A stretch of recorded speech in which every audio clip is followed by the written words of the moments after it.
这个虾仁就因为带着身份证穿越，开局就暴露了身份，不仅眼睛瞎了，还要被古人各种忽悠加套话。宋仁宗除了倒霉点生不出儿子以外，那方面还算是可以的。官家从此人随身带的这个古怪物件上来看，它叫赵虾仁，上面有他的画像、出生年月，背面还写着中华人民共和国居民身份证。他的来历查清楚了吗？没办法查明来历，昨夜暴雨他忽然就出现在后院，随身携带的包袱里有个支教录取通知书，还有支教使训证、中国人民大学学生证，还有一些书。官家，按照这历史趣味小故事上的册子记载，夏商周秦汉、魏晋南北朝、隋唐五代十国、宋元明清，上面还有同周之父司马池之子司马光砸缸的故事。陈差人问过了，这是真事。若真是这么说，朕的大宋会亡，而且取代大宋的是一个叫做元朝的朝代。其余几本书都写了些什么？怎么了？看不懂。什么物理有趣小实验、化学基础反应、小学古诗词必背100首，中国地理、自然与科学，不仅有些字让人看不明白，还有大识字。大识字，莫非他是大识人？这倒是不知，里面的数字是大识字，一些佛家经典里面有的。唐末的时候就随着佛家书籍传入我国，只是大宋并未将其纳入。另外，那中国地理里有一份地图，好像是大宋的地图，却又不是，里面的省市与我们的陆府截然不同，地名位置却又一模一样。你们说他会不会是来自于很多年以后？官家，莫须有别的原因，但先不要妄自猜测，而应该想办法证实。应该怎么证实？问问晏殊，晏殊聪慧，兴许有办法。赵晏殊，晏殊，你看这是有办法证实吗？那人情况如何？昏迷着，太医说是淤血症，脑中血脉凝塞，曾经苏醒过一会儿，但他醒来后发现双目失明了，惊恐下又很快就晕过去，想来是血脉凝塞所致。那这事好办，臣以为待他苏醒之后，我们可以过去观察其言行，尽量少说多听。为什么不直接问他？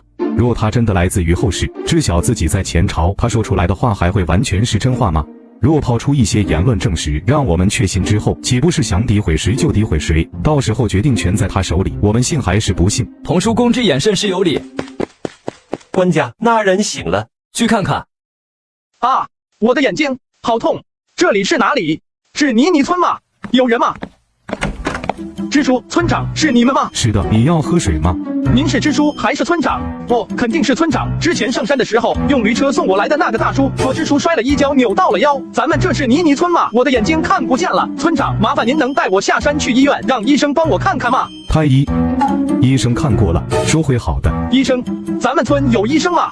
村长，我不是不相信，咱们村里的医生只是眼睛看不见，可不是小事，还是要去大医院看看吧。医生给你做过针灸了？针灸？是的，医生说你是淤血症，不过不用担心，他说你的淤血很少，只要坚持做针灸，很快就能看见。我得脑淤血了。哦，我想起来了，外伤会导致脑部淤血，造成视力障碍和视野障碍，基本上是很难恢复的。我会变成瞎子吗？放心，不会的，医生是很好的医生，他说不会就不会，你肯定能治好。真的吗？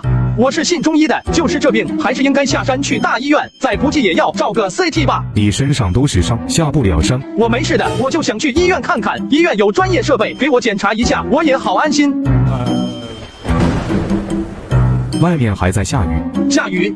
哦，我想起来了，是泥石流。我进山的时候，突然暴雨造成山体滑坡，我掉下悬崖了。难道是泥石流把道路堵住了？是的。这可怎么办啊？我可不想成为瞎子。你别急，先让医生给你继续针灸看看效果，等到路修好了，咱们再下山去。好吧，就听村长的。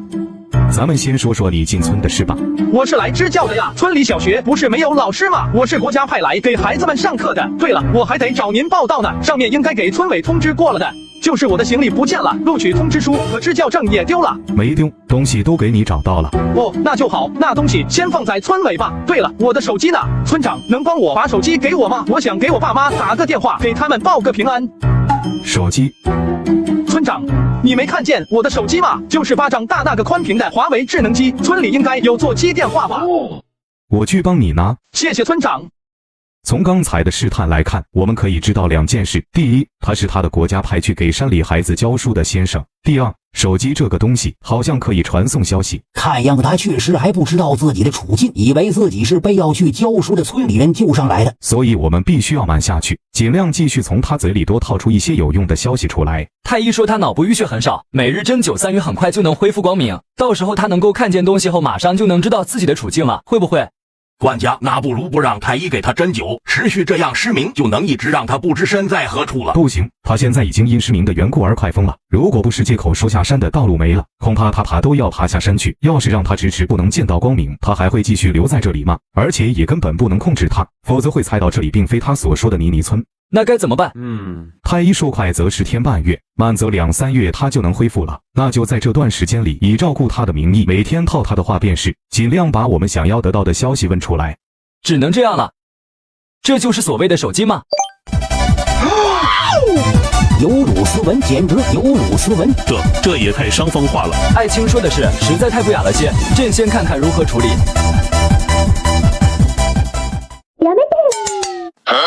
怎么回事？怎么突然就没了？管家，半个时辰已过去了，该把这手机拿给赵虾仁了。哦对，差点忘了。村长，是你吗？你的手机给你带来了。村长，我手机屏幕亮了吗？没有。啊？没电了吗？村长，您能帮我充一下电吗？充电器在我背包里。充电？就是那个放置校正的包，咱们房间应该有电线连进来吧？有插座板吗？没有。没电？这不对吧？以咱们国家基建狂魔的实力，怎么可能还有没有通电的地方？外面下雨。啊？是停电了呀？是的。哎，不知道什么时候才能来电。对了，你打算给孩子们上些什么课？咱们先按照教育局那边发的教材正常上课，我还带了一些课外书过来，到时候再给孩子们扩展一些历史有趣小故事。你打算教孩子们哪些历史？正经的历史肯定不能教，孩子们听不懂，就是教些小故事，讲讲古人的智慧什么的。你能跟我讲讲历史吗？讲历史？村长您还有这兴致？村委那边应该有座机啊，您不应该忙着联系乡镇领导，让他们尽快派人来抢修道路和电线线路吗？外面下雨。难道座机线也被搞断了？是的。这暴雨真是害人啊，这该咋整？既然什么事情都做不了，就刚好听你讲讲历史吗？嗨，村长您怕是看我毕业证上写的人大历史系，想考考我是吧？好吧，反正现在什么也做不了，您说说想听哪朝的历史？那你说说宋朝吧。宋朝有啥好说的？虽然我也姓赵，按 DNA 检测，老赵家还是我们1000年前的祖宗，但我最喜欢的是汉唐，然后是明朝，宋朝就算了吧。为什么不喜欢宋朝？有宋一朝都没有完成大一统，还被北方游牧民族吊起来打，缺乏武德，很多人都觉得是个太监王朝，实在让人喜欢不来啊！您能听听别的朝代吗？缺乏武德，太监王朝什么意思？难道我堂堂大宋不配屹立在华夏大地的历代王朝之中吗？既是皇赵后裔，还这般厌恶自己的祖宗，简直是数典忘祖。既然你不喜欢，那说明你不太了解。村长，我可是人大历史系毕业的，不喜欢归不喜欢，但课还是认真听的，您不能质疑我的专业性。那我考考你，你知道赵祯是谁吗？宋仁宗啊，他算是宋朝为数不多的好皇帝了，是历史上第一个以人为庙号的皇帝。在他手里，宋朝经济、政治、文化都达到了巅峰。唐宋8大家有6个出于他朝，人才济济。苏轼曾经说过，仁宗一朝出的人才够子孙3代用了。宋仁宗，原来朕将来的庙号是仁宗。唐宋8大家是明朝初期的时候选的，是唐代和宋代8位散文家的合称，分别为唐代韩愈、柳宗元和宋代欧阳修、苏洵、苏轼、苏辙、王安石、曾巩8位。他们先后掀起的古文革新浪潮，使诗文发展的陈旧面貌焕然一新，所以被评为唐宋8大家。三苏王安石、曾巩这些人都是宋仁宗中后期比较出名的文人，特别是苏轼和王安石。苏轼的诗词是北宋一绝，堪称豪放派第一；王安石则是继承了范仲淹改革之治，在宋神宗时期进行了王安石变法。所以说宋朝文风非常昌盛，诞生了很多大文豪，但也只是文化和经济还可以，军事上就拉垮的多了。范仲淹要改革，王安石变法。那看来宋仁宗是一位优秀的皇帝啊。差不多吧，算个明君，不过我很想打他。为什么？他那一招都出了一堆写宋词的高手，什么晏殊、苏轼、刘永、欧阳修、晏几道、范仲淹，简直离大谱的。上学那会背词，背得我想死。现在我当了老师，还得给学生们讲宋词，绕不开他们啊。皇帝确实是好皇帝，宋仁宗除了倒霉点生不出儿子以外，其他方面还算是可以的。但3种问题是在他手里加剧的，官员数量又特别多，吃空饷的一大堆，正事不干，还竟给朝廷拖后腿，加上每年还要给辽国岁币，造成宋朝财政严重亏缺。然后土地兼并内部叛乱严重，对外和西夏的战争又没打赢。当然了，仁宗算是个好皇帝，在宋朝皇帝里属于矮个里勉强挑的高个，跟他后面那群废物智障皇帝比起来，算是个有作为的了。但与其他朝代的明君相比，也就是个平庸之主而已。他有想法改变这种积贫积弱局面，可面对巨大的阻力，又不敢对庆历新政支持到底，做事瞻前顾后，用了范仲淹又不信任他。从宏观角度看，最多是个裱糊匠。村长，怎么了？你不是要听宋朝历史吗？难道我说的不对吗？当然不对了，哪里不对了？你说仁宗是个好皇帝，可又说了那么多缺点问题，他怎么能算是个好皇帝呢？缺点问题是有的，但又不是在他手里产生的。宋仁宗只是没有能力改变这种现状而已。他确实爱民如子，性情宽厚，包拯那样的喷子，经常喷得他一脸口水，他都能忍，这难道不是个好皇帝？天色晚了，你先好好休息吧，明天我带医生过来再给你针灸。好的，谢谢村长。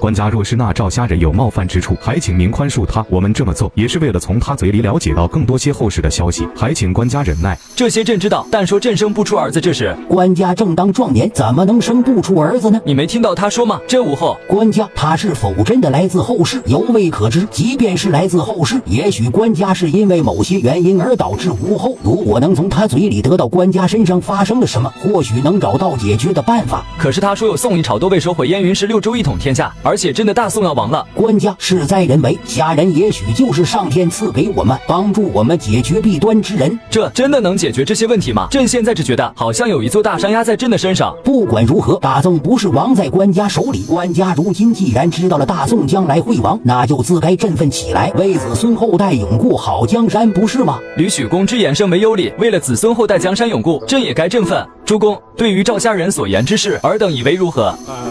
三种问题确实是陈年积弊，短时间内想解决很难，当务之急还是党项人叛乱之事。是的，赵元昊叛乱立国，这对于大宋的威严来说是一个很大的打击。可是赵元昊兵马强大，何况下人也说我们在与其交战之中大败，反倒为赵元昊建国之战立威。若是贸然出兵的话，既然失败肯定有失败的原因，若是能找到失败的原因，或许可以反败为胜。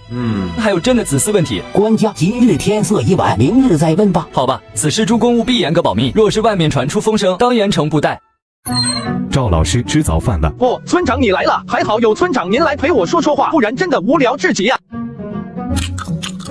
昨天您说对宋朝历史感兴趣，我今早刚想起了一个大宋笑话，说给您听听。公元976年某一天早上上朝，赵匡胤从龙袍中掏出一张纸，在朝堂上念道：“先帝昨夜不幸驾崩。”然后他摸了摸衣服，说：“不好意思，今早上穿了我弟弟赵光义的衣服。”这小兔崽子还说是自己赵家后裔呢，就这样诽谤先祖。怎么样，村长，这个笑话好笑吗？赵老师，这不好笑，切莫胡言乱语。这怎么是胡言乱语呢？烛影斧声嘛，虽然不是个成语，但那是驴车战神弑兄夺位的典故来着，很多人都知道的。而且高亮和车神和合肥战神还有瓦剌留学生，这三位那都是历代皇帝中的秀中之秀。他们也就是比秦二世胡亥、晋惠帝司马衷、完颜构、金国留学生和儿童皇帝石敬瑭这些玩意稍微好点。不是吧，村长？不会真有人喜欢赵光义吧？我喜欢他，所以赵老师就不要说他了啊！昨天还以为村长你只是想听大宋笑话，没想到你竟然是高亮和车神的粉丝。那合肥战神、瓦剌留学生、完颜构还有金国留学生又都是谁？村长您不是也喜欢看历史吗？这些人您竟不知道？胡亥、司马衷、石敬瑭我倒是知道，而且我也就是看了一点史书，不像你是专门学这些，我怎么能跟老师你比呢？哦，也对，我说的也都是这些人的外号。那他们到底是？嗨，还能是谁？大魏吴王孙权、宋徽宗赵佶、宋钦宗赵桓、宋高宗赵构以及明英宗朱祁镇北。这粥糖放的有点少啊，家里没糖了吗？正都自己节衣缩食，平日里吃的粥一粒糖都不舍得加，你这小子居然还敢嫌弃？糖比较珍贵，珍贵，白糖1斤也就几块钱，而且国家应该有贫困补贴吧？后世纪那么富裕的吗？糖霜都很廉价的感觉。外面在下雨。孙权、赵佶、赵桓和朱祁镇为什么要被称为合肥战神、金国留学生以及瓦剌留学生？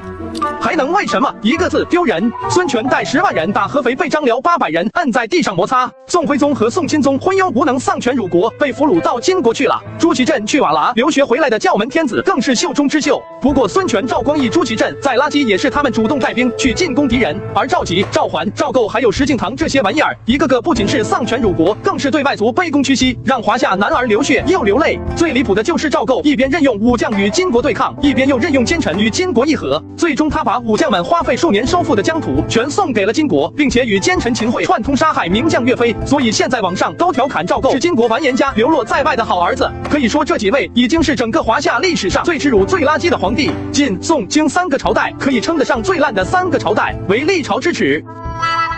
原来朕的大宋就是赵佶、赵桓、赵构这几个玩意儿败光的，说朕无子，也不知道是谁家的种。若是让朕知道，非抽死这些玩意儿不可。这些事就不要再说了。对了，你之前说宋仁宗无子，这是为何？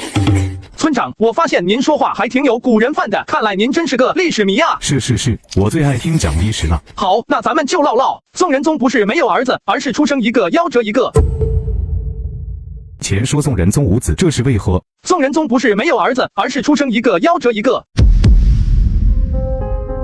那是何因所致的呢？具体是什么原因导致的就不知道了，因为史料也没有记载其中的原因，所以我们只能进行一定推论。推论一，老赵家基因有问题。宋仁宗他老爹宋真宗有6个儿子，就宋仁宗活了下来，父子俩都这样，可能是遗传方面的毛病。基因遗传。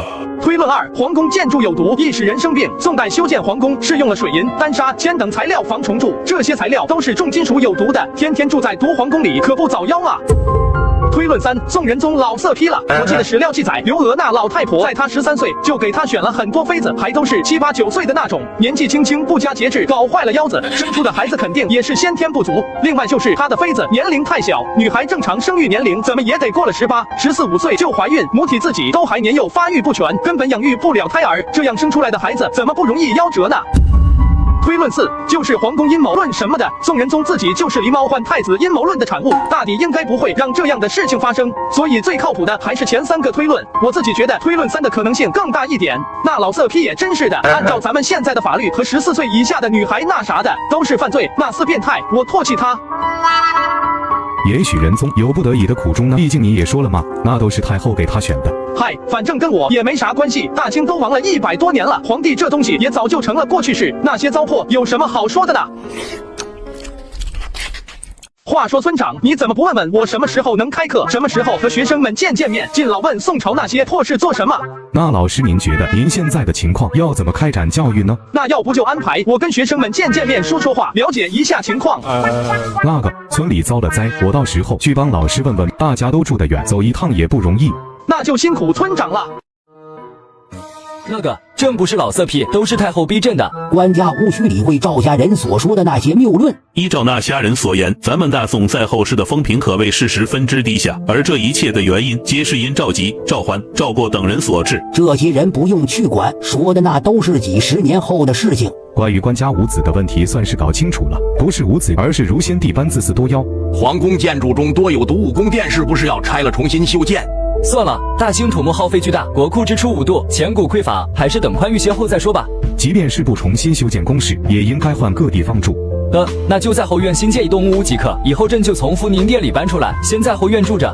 接下来就让太医为官家调养身心，先不要与妃嫔们敦伦了。即便将来官家身体调养的好些，也一定要是18岁乃至20岁以上的女子，才能够生出不易夭折的子嗣来。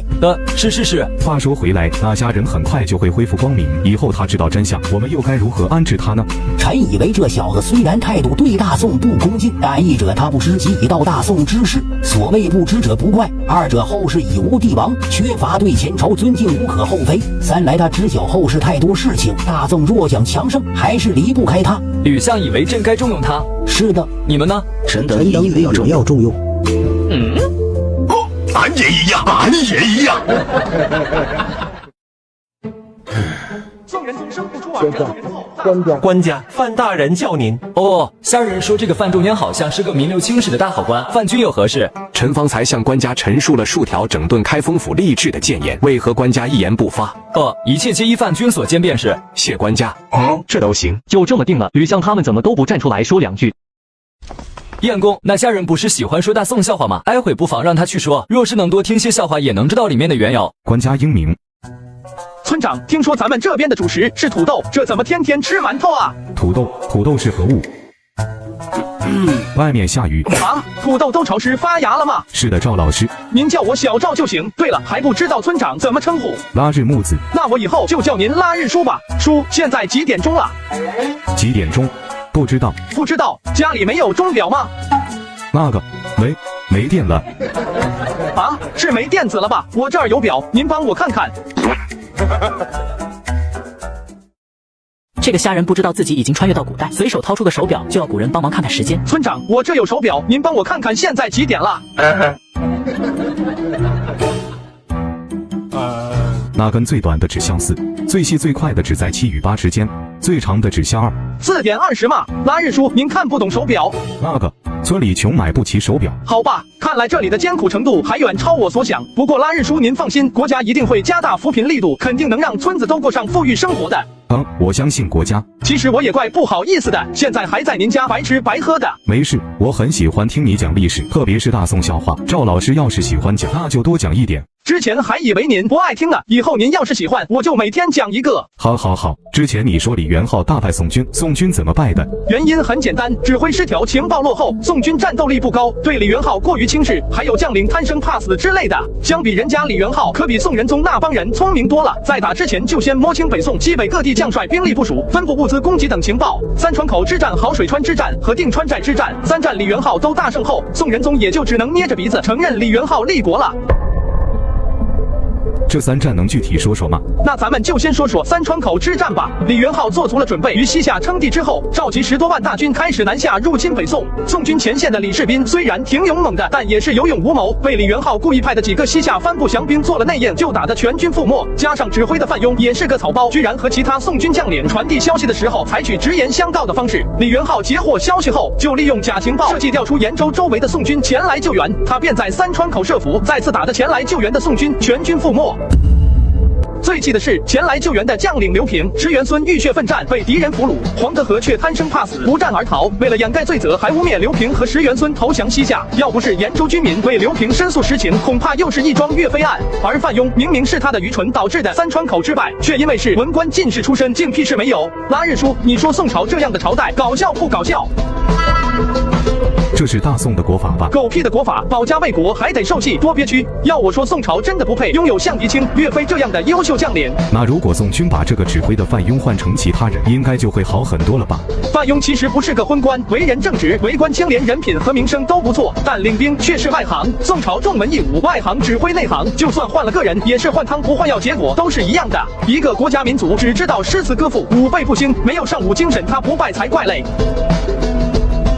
给朕把范雍点去江州，黄德和斩了。官家无故斩杀将领，会令军心不稳，切莫在这个时候做出这样不明智的决定。那就把他撤了，这样的贪生怕死之徒怎么能留在我大宋军中？下人说范雍为官清廉，写他多年在地方安抚百姓有功，若贸然贬官，恐难以服众。那就将他迁回汴京之河南府。官家黄德和死不足惜，但范雍是陕西转运使，执掌陕西军政。赵元昊若要发动战争，他被撤了，又该换谁上去？官家，此事看来还是得问问赵虾仁。对，去问问他。总而言之，好水川之战失败的原因还是指挥失度的问题。范仲淹虽然军事能力不是很强，但却是个优秀的政治家。他知道宋军战力不行，主动出击肯定打不过，于是原地固守，改变西北军队糟糕的情况。反观韩琦那货，要真听了他的话，全军出击，一把梭哈西北军全都完蛋。那按照你的意思，要是把范雍下总换成范仲淹做主官，就不会有三川口跟好水川之败了吗？应该吧。范仲淹的策略其实就是步步为营的乌龟战术，让老范坐镇西北，至少不会败。能打胜仗吗？拉日叔，就大宋这个体制，能维持半边江山就不错了，还想打胜仗？为什么不行呢？你不是说范仲淹能够改变西北的局势吗？范仲淹是不错，但他也不是神。大宋从上到下都是烂的，特别是皇帝。正所谓兵熊熊一个，将熊熊一窝。皇帝是废物，把一个国家弄得重文抑武，怎么可能让军队的武德昌盛起来呢？人家卫青和霍去病之所以牛批，背后是崇尚武功的汉武帝支持。你看看宋朝皇帝都一个个什么货色？论武功，就赵匡胤有点能力，文治也就赵祯勉强够格，其他都是些什么玩意？就算卫青和霍去病复生，都带不起来的好吧？但我们说的不就是宋仁宗时期吗？你不是说仁宗还行吗？宋仁宗是还可以，但军队根子烂，老范也回天乏术啊。也许让范仲淹去西北，确实可以把军事民事工作做好，但要把军队好好训练起来，变成一支强军，可不是1天2天的事情。战术布置还是得靠宋军自己。狄青不就是在这3场战役中打出名堂的吗？宋仁宗要是聪明点，就别把武将限制的那么死。宋朝的武将怕是不能为主官吧？所以说宋朝是个太监王朝嘛。要我说，宋仁宗那个傻子蠢笨驴，有狄青这么个天花板级别的统帅，躺着都能收回西夏和燕云16州，可惜他不敢用。吕相，难道咱们重文抑武的策略真的错了吗？两党晋汉周及南吴、吴越、前蜀、后蜀、美、南汉、南平、楚、南唐、北汉这些武将全掌兵的后果，希望官家明白。好吧，朕知道了，那就让范仲淹去西北。官家英明。当宋仁宗从穿越者口中意识到了西北局势的严峻，也知道范仲淹的能力和为人正直，打算在朝会上任命他去西北军整顿军务。不料那个先天下之忧而忧，后天下之乐而乐的老范，率先给他整出个大活。官家臣有奏，臣请上司徒。范仲淹这头老倔驴又要整什么幺蛾子？还有晏童书最近走神兮兮的福建人也，今日连早朝都不爱上了。与此同时，我们的诗词大佬晏殊，堂堂的御史中丞，竟然翘班跑去给虾仁送早饭。拉日叔，我今天觉得好了不少，您能带我去村子里走走吗？这个不急，最近雨虽是小了点，但雨天出去对身体不好。好吧。对了，昨天你说范仲淹要改革，继续说下去啊。您喜欢听，那我就继续讲讲。老范这个人啊，什么都好，就是太耿直，做法也太强硬。他一上来就要搞掉5成以上的官员，更别说背后牵扯到多少利益团体了。所以就受到几乎9成以上官员的抵制，纷纷开始诽谤新政，也让宋仁宗产生了怀疑。范仲淹渐渐的就失去了支持，上来就把所有人得罪完了，再想改革，可想而知难度有多大。难道范仲淹不知道会这样吗？他难道不会改变一下策略？改不了的，他就那脾气，要不然他怎么敢和吕夷简作对呢？那百官图上的直接把全清朝野的吕夷简都给弄得处境尴尬，仅用4年就给罢相了。百官图。是啊，百官图画的是什么百官升迁图？里面说都是吕夷简的朋党，弄得范仲淹被吕党群起而攻之，最后被贬去了饶州。仅用4年，千万不要是今日的朝会。拉日叔，你要去哪？范卿，这是何物？官家，这是百官升迁次序图，已是当今朝廷百官升迁之次序。自吕夷简把持授官要务后，任人唯亲，结党营私，甚至后宫内臣都有其耳目，唯其意愿之人，纵使皇后亦难逃废黜。完了，还是来晚了。官家范仲淹信口开河，胡言乱语，臣绝没有任人唯亲。若决定朝廷官员升降之次序的不是官家，而是吕相，那这朝廷到底是吕相的朝廷，还是官家的朝廷？自周公设百官划定职责，分掌天下事，百官各司其职，由宰相统领，效忠天子。天子不能亲历天下事，宰相及百官本就应为天子分忧。周公设百官定礼制，天下人人守礼，则天下安。然若大臣乱政，不守礼制，小臣定当尽节用命，以求官家拨乱反正。好了，够了，莫要吵了。今日朝议到此为止。吕夷简、范仲淹，你们各去左右内殿候着。诸相及童叔公，你们随朕来后殿。国家，臣方才与虾仁聊范仲淹改制的事情，才知道百官图的事，便急忙过来，却已晚了。现在说这些有什么用？范仲淹已经弹劾了吕相，若是现在把他迁为陕西路转运使，岂不是让天下人以为朕在支持他？那弹劾吕相的奏折，恐怕要堆满朕的桌案了。国家，不如再去问问虾仁。这是怎么问？我观虾仁对吕相评价还不错，我们将虾仁的来历告知范仲淹，带他去听听虾仁对这件事情的评价。若是虾仁也觉得范仲淹不对，他也当心服口服。可他已然上了百官图，还能收回来不成？只要范仲淹接受，到时候先将他贬官，届时再由吕相举荐他为陕西路转运使，而后范仲淹只需上书说明当初是错怪了吕相，便能堵住悠悠众口。童叔公不愧是自幼聪慧，传吕夷简、范仲淹。西文公，您与吕相皆为朕的肱骨，又何必内斗呢？臣并不是想内斗，而是抨击奸臣，以防奸臣误国。那朕问问你，吕相如何是奸臣了？吕夷简权倾朝野，任人唯亲，这便是奸臣。西文公，如果说有一个从1000年后来的人，他熟知我朝历史，知道你我所有人的结局，你会相信他说的话吗？陛下，此事过于荒谬，臣绝不会信。但确实有这样一个人，是数日前在皇宫后院发现的，不知道怎么从1000年后来了大宋。官家，您莫要转移话题。童叔公，你把事情经过都告诉他吧。因而官家才准备在事情祸起萧墙之前，消弭于无形之中，委任你为陕西路转运使。官家臣想见见那人。可以，但那人一直以为自己是在支教所在的妮妮村，你切莫说任何一句话令他起疑心，一切都由童叔公引导他说便是。臣遵旨。拉日叔，我刚才一说到百官图，您就急急忙忙的跑出去了，这是怎么了？刚刚是想起来锅还夹在灶台上，差点把锅烧了。哦，没烧就好。拉日叔，你们家就没有别人了吗？每天也就您给我送3次饭，那个给我针灸的大夫每次也都不说话，我好无聊啊。那正好，你给我继续讲讲历史吧，就继续说说吕夷简和范仲淹呗。拉日叔，我发现您一直对仁宗朝感兴趣，为啥就不想听听别的皇帝呢？您喜欢赵光义，我就不讲了。完颜构那种货色可以讲讲吗？我还是喜欢宋仁宗朝。你就说说吕夷简和范仲淹，吕夷简到底是忠臣还是奸臣？从形象上来说是奸臣。不过那是因为后来影视小说、电视剧什么的改变，导致把吕夷简形象搞差了。有道理。主要也是范仲淹名气太大，又是个忧国忧民的大诗人、大忠臣，人们就以为和范仲淹作对的就一定是奸臣。实际看问题不能太表面啊！对，从吕夷简的事迹上来看，宋真宗朝时期他就已经是有名的廉能之臣，才识卓优，轻慎勤政，地方治理的也不错。后来宋真宗死了，吕夷简成为宰相，在与太后刘娥的斗争中，又坚定不移地站在宋仁宗赵祯那一边，维护了帝王地位，巩固了军权，所以也算是个大忠臣。要不是老范搞百官图，让吕夷简下不来台，之后又因王增蔡起跟吕夷简、宋寿两党内斗，搞得4个人全部罢相，估计赵祯也舍不得吕夷简。你胡说，吕夷简权倾朝野，任人唯亲，怎么能是个忠臣？谁？宋仁宗那个老色批，贱骨头一个，活该他一辈子生不出儿子。我你妈！拉日叔，这是谁呀？这是村支书格拉尼，他今天腰好了一点，来看看赵老师。哦，原来是尼玛叔，尼玛叔好，尼玛叔好像有不同见解啊。但我们是专业研究历史的，综合宋朝历史和吕夷简的种种事迹，表明他确实为官清廉，至少不是什么贪官污吏。那既然吕夷简是好官，范仲淹不就是奸臣了？不能这么说，他们只是立场不同而已。因为吕夷简受赵祯的宠信，所以有些强刚独断，让王增和范仲淹等人都不满。但归根到底，他们都是为了国家好。是，他们都是为了国家好。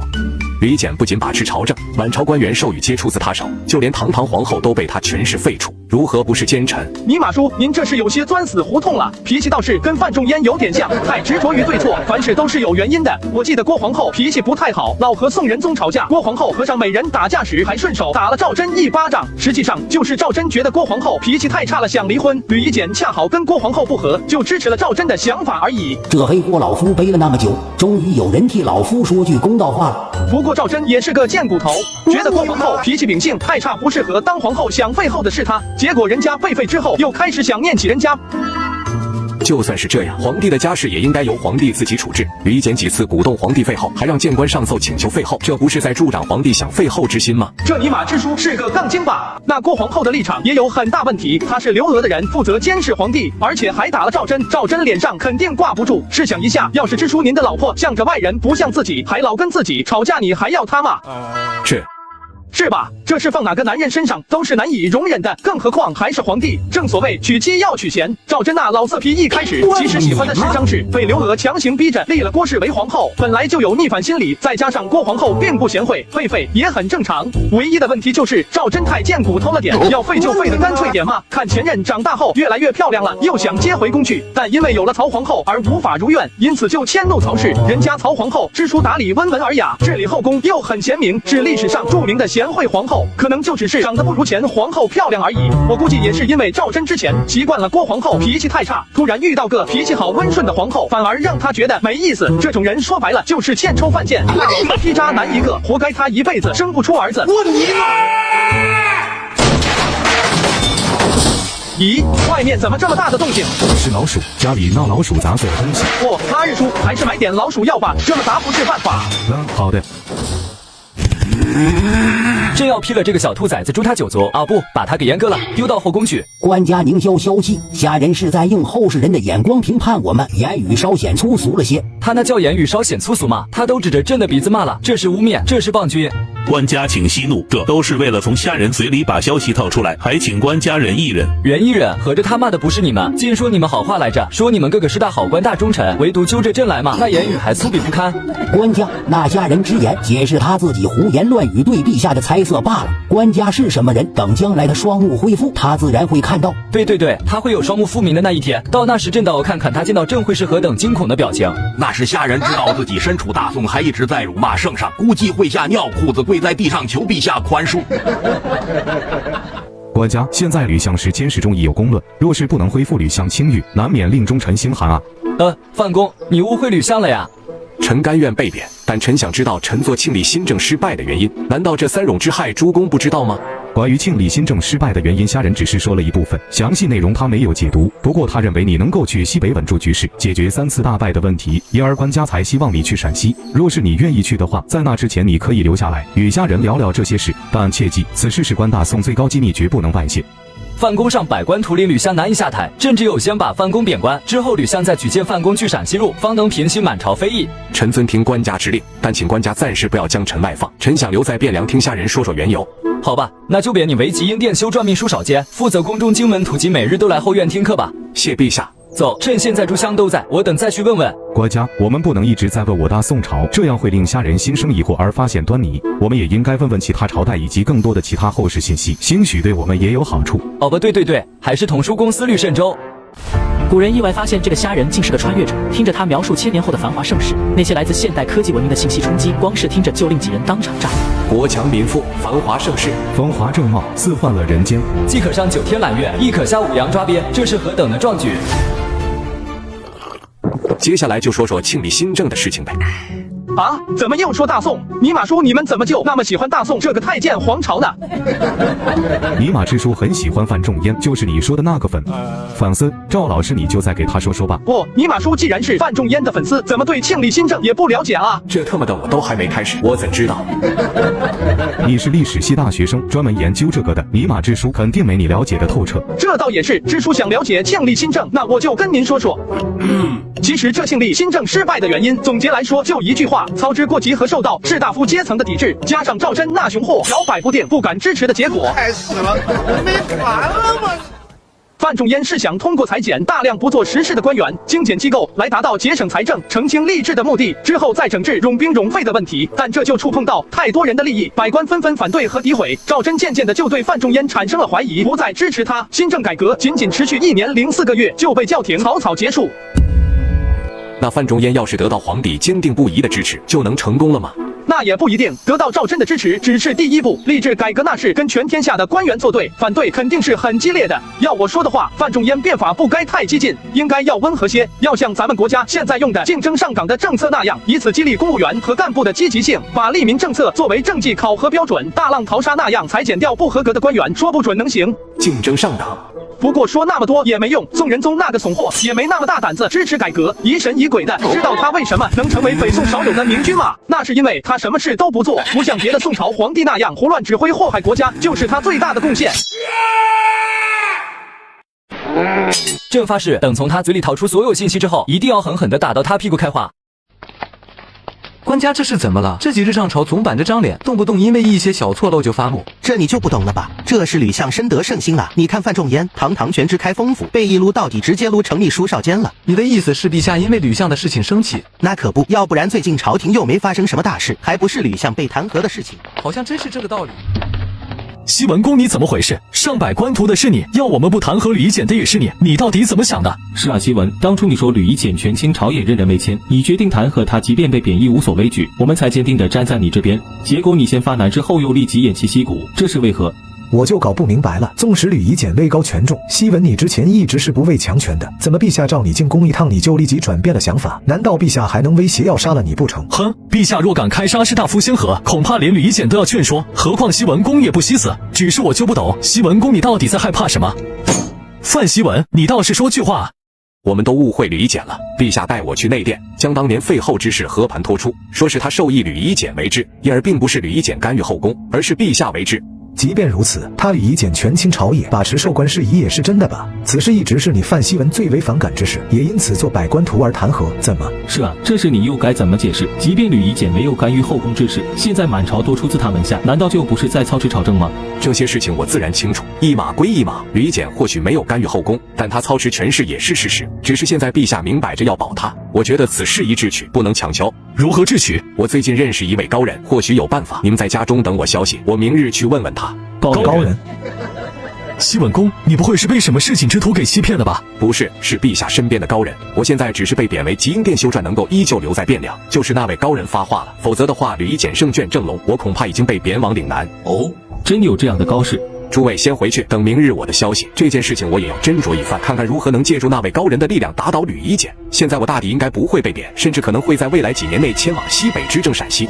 若能在此之前打倒吕夷简，便也算是一件好事。真的，西文公要去执政陕西了？是的，现在陛下许我在那位高人身边。高人说，再过几年赵元昊必然称帝，然后攻打大宋，以立国威。他说，只有我才能抵挡住赵元昊的攻势，因而极力举荐我。若非我之前上书弹劾吕夷简，恐怕今年就已经去了。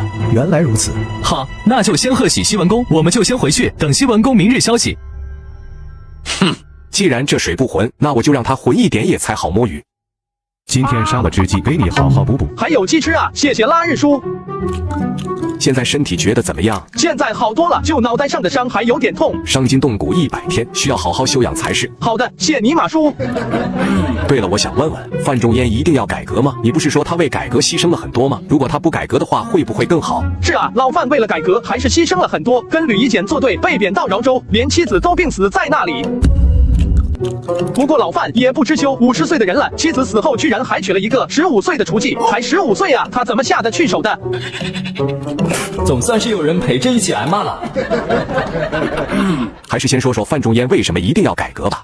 范仲淹改革自然是为了救大宋，不改大宋就亡了啊！从范仲淹搞庆历新政失败到靖康耻，北宋灭亡，中间也不过才82年，不就是三戎之害导致的吗？所以老范是想拯救腐朽的大宋的，可惜他失败了。那除了皇帝不支持以外，还有别的原因吗？上次不是说了吗？还有保守利益集团不答应。老范改革触动的是士大夫阶层的利益，改革就是要他们的命，他们怎么会答应呢？那么这些保守的利益集团都有哪些人呢？这个问得好，要一般人肯定记不住，也就是我恰好记得，里面有吕夷简、夏竦、陈尧佐、贾昌朝，还有王拱辰、张德相、陈执中、刘元宇、李定、钱明义、宋养、宋祁这些人。范仲淹此贼当真险恶。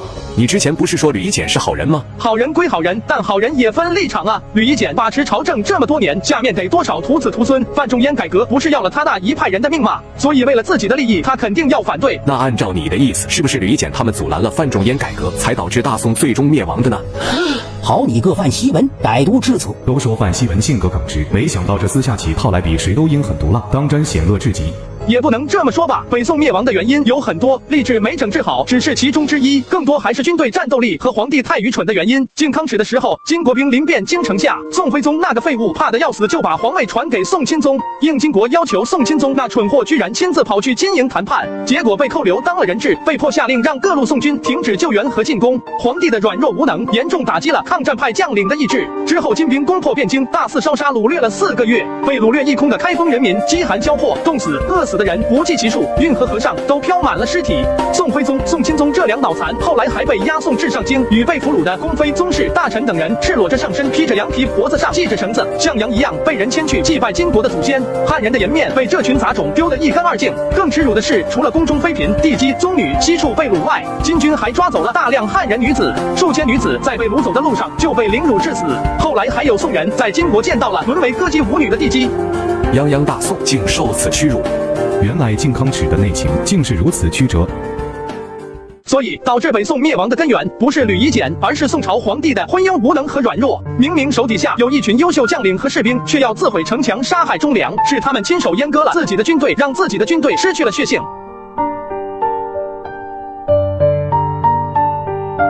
官家陈弹劾范仲淹居心叵测，故意引导虾人陷害微臣。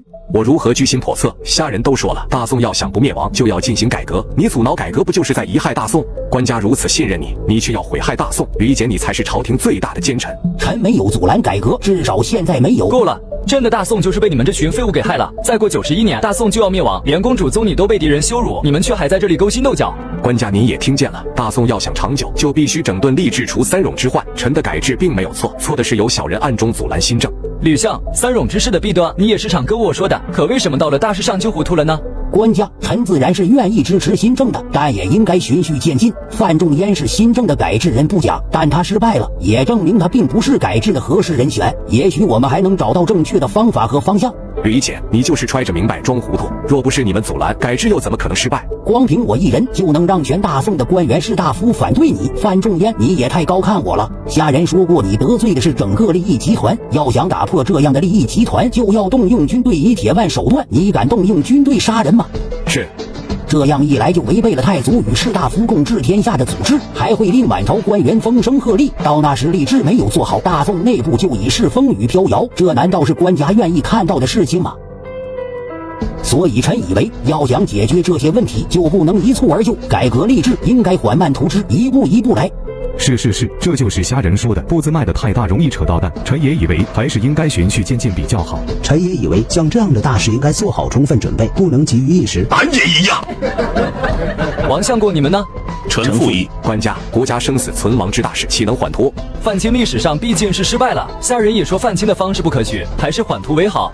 西文也无需忧愁，虾人大抵也就2、3月就能恢复光明，有他在，难道西文还怕不能成事吗？童叔公所言有理，是臣心急了。不过官家，臣还是请罢吕相一堂。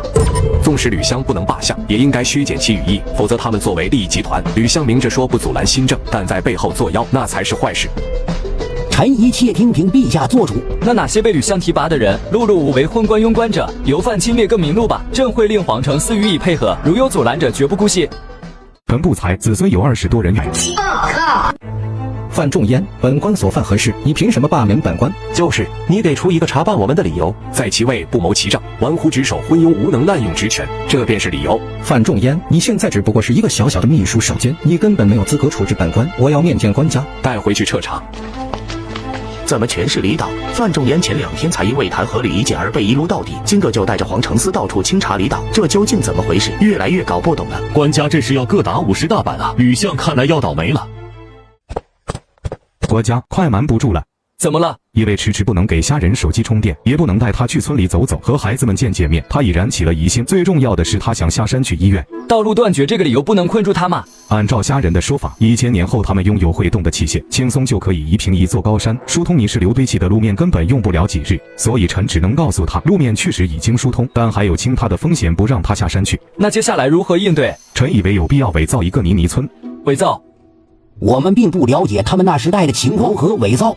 以我对虾仁的试探收集的消息来看，他去教书的地方是成都府路西南的大理与吐蕃交界处，那里的居民都是吐蕃人和西南裔混居，在1000年后他们叫做藏族和彝族，而且虾仁对那个泥村的情况并不了解，我们可以以此找些人来撰写名字，编造身世，打造一个泥村出来。那样岂不是要大量的人参与，还要他们熟读巧背，这难度可太大了。还有人多眼杂，一旦暴露，这对大宋来说可不是件好事。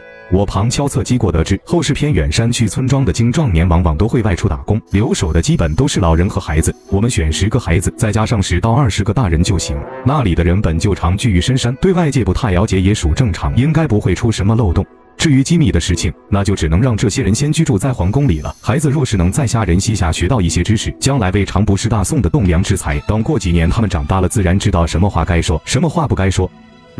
老人还好说，我们几个老家伙能凑个数，孩子也可以让咱们各家的子孙来，只是该怎么教他们不露馅呢？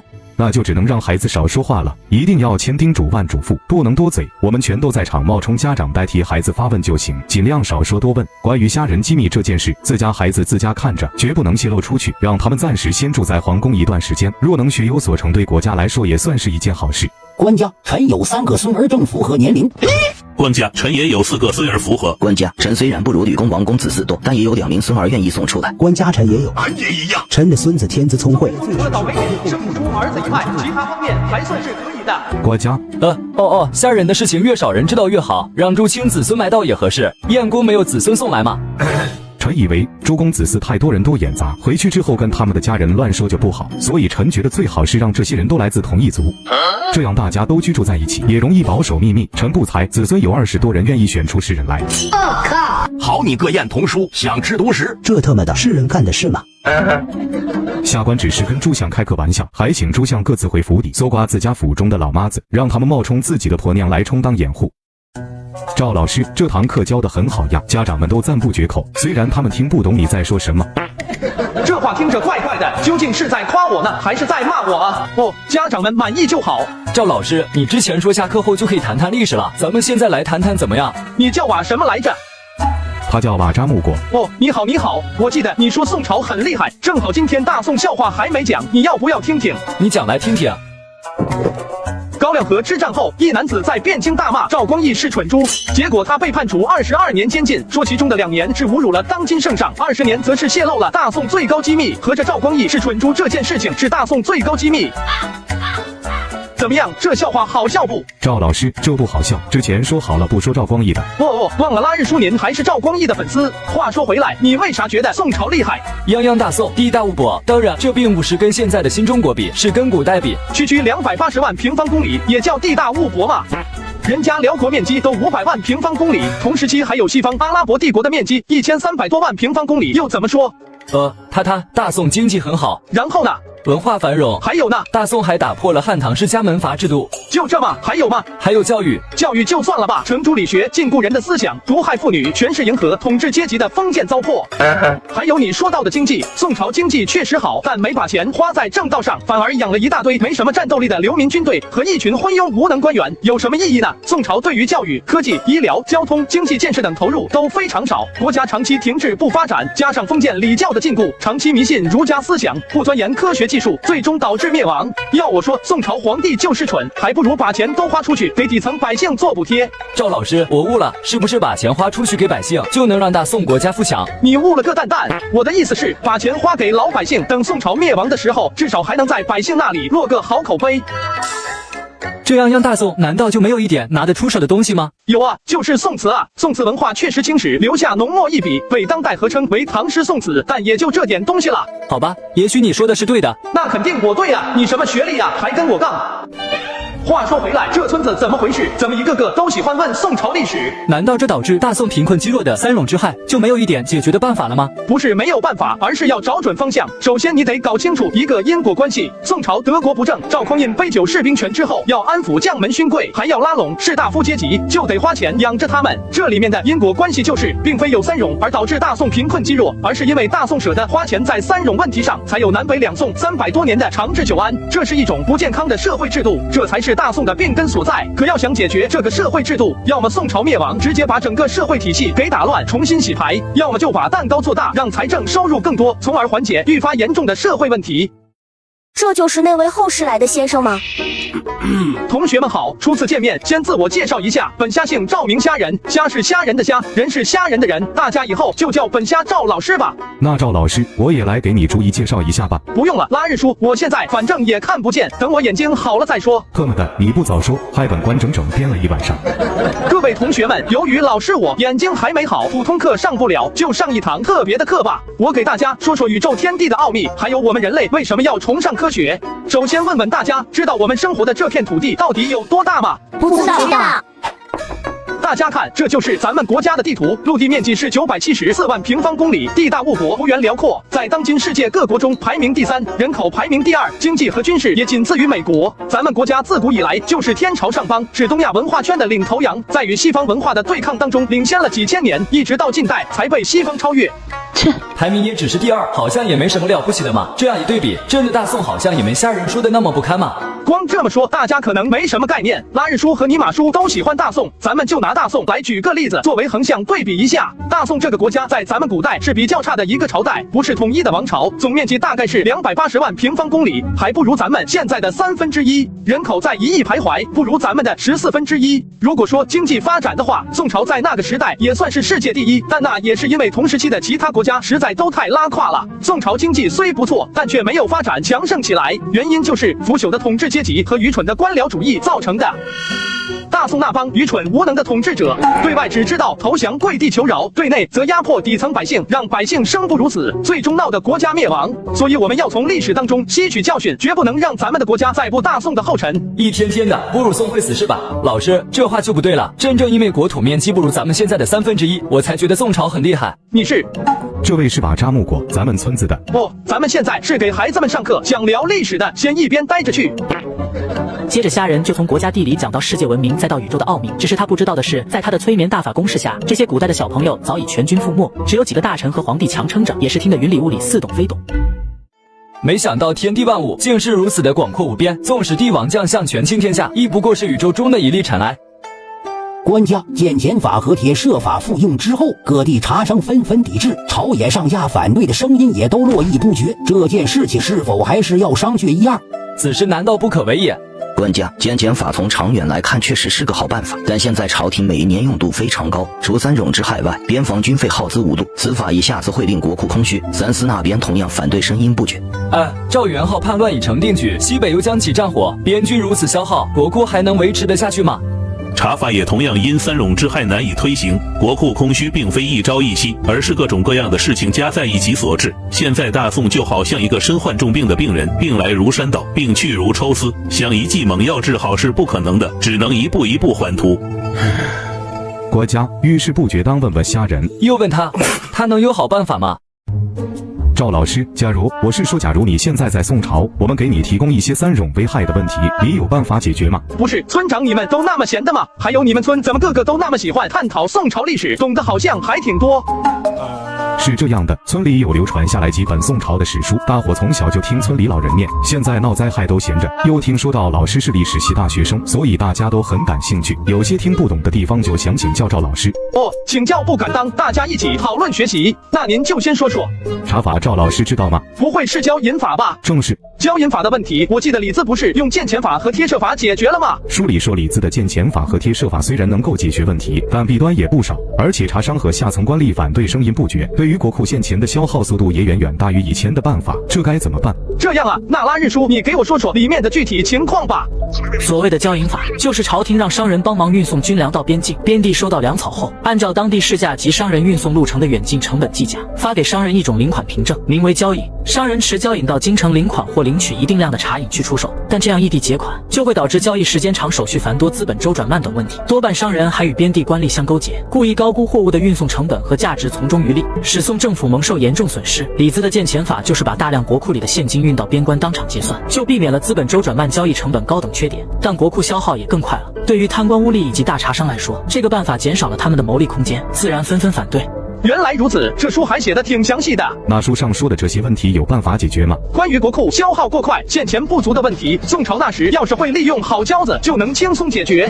交子？对，交子被认定为世界上第一种纸币，比欧洲还早了600多年。而交子就是出现在仁宗朝的四川，只要对交子利用得当，把握住钱庄银行体系，那么国库空虚的问题就可以解决。